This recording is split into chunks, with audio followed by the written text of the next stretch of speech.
Hey everybody, it's Anna and Clint with another installment of Church Chat with Clint. Clint. I thought you were going to say it with me. Say it again. Church Church Chat with Clint. Clint. There you go. Okay. Okay, so today you talked about a parable from the Gospel of Luke. Correct. And so if you wouldn't mind reading that so we Yep. can hear the parable. This is Luke chapter 12, beginning in verse 13. My Bible entitles it The Parable of the Rich Fool. It reads, Someone in the crowd said to him, Teacher, tell my brother to divide the family inheritance with me. But he said to him, Friend, who set me to be judge or arbitrator over you? And he said to them, Take care. Be on your guard against all kinds of greed, for one's life does not consist in the abundance of possessions. Then he told them a parable. The land of a rich owner produced abundantly, and he thought to himself, What should I do? For I have no place to store my crops. Then he said, I will do this. I will pull down my barns and build larger ones, and there I will store all my grain and my goods. And I will say to my soul, Soul, you have ample goods laid up for many years. Relax, eat, drink, and be merry. But God said to him, You fool, this very night your life is being demanded of you. All the things you have prepared, whose will they be? So it is with those who store up treasures for themselves, but are not rich toward God. Okay. Yeah. Go for it. So what And was basically your... what my message was is I felt that the man suffered from pride. He looked solely to himself. He didn't consult God. He didn't consult his neighbors. He just looked entirely to himself, and he was selfish. He was wanting to get to a place where all he could do was nothing. He just wanted to eat, drink, and be merry. And so that was my perspective, was I felt like his issue was pride. Now, surprisingly, Anna has a different take. Well, the challenge is that he has all of this abundance. Like his farm has been very productive. And I pointed out there's no indication at all that he was unethical, that he stole, that he was dishonest. He was hardworking, happened to have a good year. There was no judgment around him as a human being. It's That's just right. he's got more crops than what he was prepared Then he for. can store. Yeah. So his plan is to tear down his old barns and build up new barns that are big enough, and then after all that, he's going to eat, drink, and be merry. And so you said that he made this decision. You thought the problem, or that the message of the parable, is that he was full of hubris. Yes. Like, oh, I've got it all figured out. I'm just going to save all this Oh, stuff. need anybody? Right. So he didn't consult. He didn't pray. He didn't consult with his neighbors. Right. He just did what he thought was the right thing to do. Yes. And then once the new barns were built, Too late. then he died. Yep. Right. And so, but I thought you also, something you said was, you said he just wanted to just laze around and be Right, lazy. right, yeah. So he wanted to get all this stuff, Yeah. all his abundance. He wanted to get his, and then the rest of it, who cares? Yeah, but you specifically said after he had all this abundance, then he wouldn't have to work anymore. right. And then you said, and there's always work to be done. We should always. Yes, I did say That's that. your work ethic. Like, Yep. there's always I'm work a to be done. We're not Protestant work ethic. Yep. We're trying. I'm gonna take care of myself, and then I'm just gonna laze around and do nothing. Yep. And that's what got my attention, because I feel like what you were implying was that the fact that he didn't want to work was the problem. There's hubris because Yes. he's saving all of this stuff. He's just kind of making decisions based on himself, but also because he's planning on preparing for a time when he can sort of opt out of work. Right, do nothing. And you thought that was bad, that he was going to opt out of work. I did. I had a different perspective, Yes. as you might expect. And that's because I think the problem he has is that he is servicing his resources. So he has this abundance, and now he feels burdened by that abundance to take care of it. It's the same challenge that might happen if you win the lottery. And now you have to invest properly. You have to hire an accountant.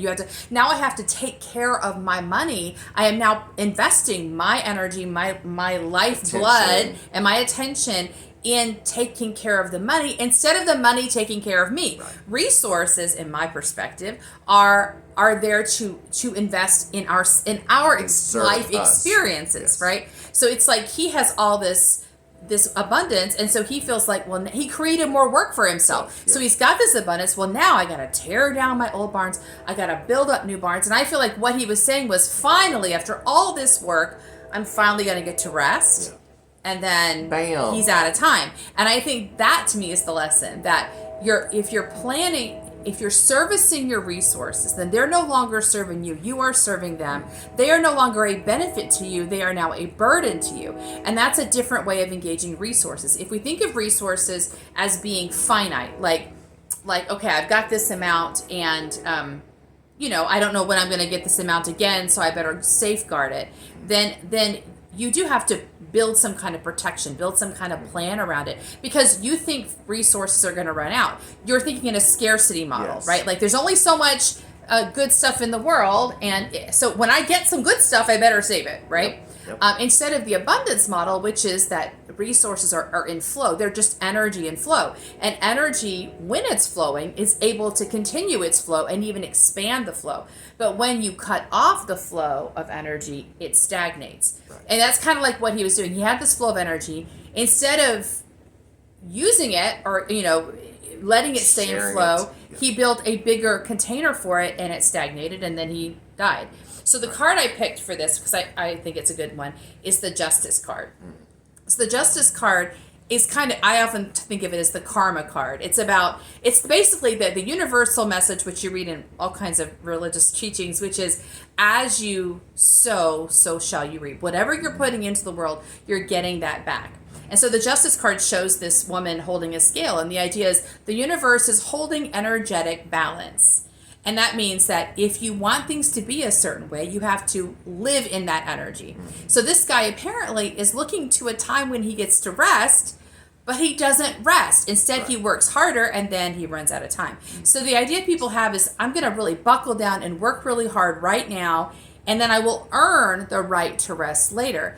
But the problem with that is, you have to learn how to rest all along the way, or you have to learn how to find joy and blessing along the way. You can't spend Don't arrive. right. Yeah. You can't spend 30 years in struggle and pain and sacrifice, and then the 31st year you suddenly learn how to live in blessing, because you've been sowing this all along. So it's not the linear version of, well, I'll invest now and get something later. It's not the destination, it's the journey. Yes. So a lot of times people will say, well, I've got this struggle right now, I've got to keep working, I've got to, or I'm having a great time, I'm having all this abundance, I need to prepare for a time when that abundance runs out, which has a couple problems. One is that you're planning on a future, which you have no way of knowing what the future is going to look like, but you're also planning for scarcity. You're expecting scarcity. So you're already sowing scarcity into your mindset.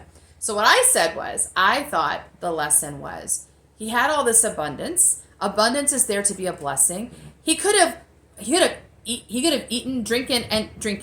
He could have eaten and drank, and been merry right then, Yes. when he had the abundance. He could have had a big party. He could have, given money to others who needed it. There were so many ways he could have celebrated the abundance and put it in flow right then. And then, whenever he died, he would have had a good whatever that last day was. It would have been a good last day. But instead, he put it in. He created it. He was burdened by it, felt responsible to it, and invested in protecting it. And it stagnated, and then he didn't get a chance to have the good life. And so that's what I think. And even the early conversation, the reason it came up as a lesson was because two brothers came to Jesus asking him to decide an inheritance.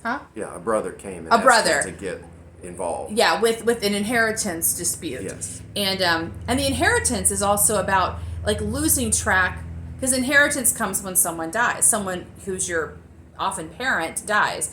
And so when someone dies, we're in pain, and it's easy to get kind of confused and mingled up. But we begin to think the inheritance is the person. The blessing of a life is the life. Right. And the stuff might represent the life, but it's not the life. And so you've got this loss, this painful time of loss, and you're feeling sad.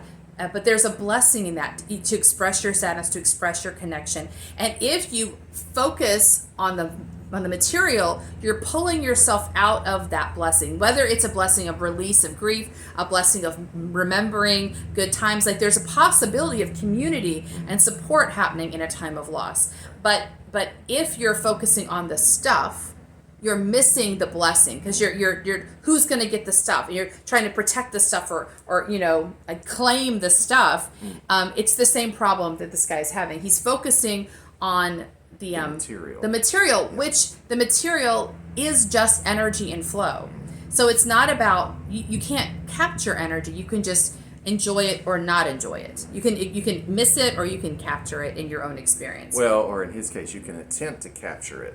Well, I mean, if you try to hold on to it, if you hoard it, then you're trying to rein it in instead of agreeing to the flow of energy. If you agree to the flow of energy, you get to feel what it's like to be in flow. Yep. And I think sometimes that can be joyful in connection. Sometimes it can be sad, like grieving. Yeah. I think that's one reason why when people do lose someone they're close to, you sometimes do see disputes over money. It's because there's actual pain, and we don't really want to live in the flow of that pain, or we're scared of living in the flow of that pain, or feel overwhelmed, and so we divert into stuff, into having a fight about stuff, because that's one way of sort of distracting us. And I think this guy's distracting himself. He's like, oh, well, I've got all this stuff, I need to protect it, instead of seeing what's right in front of him, which are, here's an opportunity to live in the world in abundance and happiness. To eat, drink, and be merry right where I am. Right now, because I got all the extra stuff. Yeah. I can eat, drink, be merry, and probably throw a party for my neighborhood at the same time. So,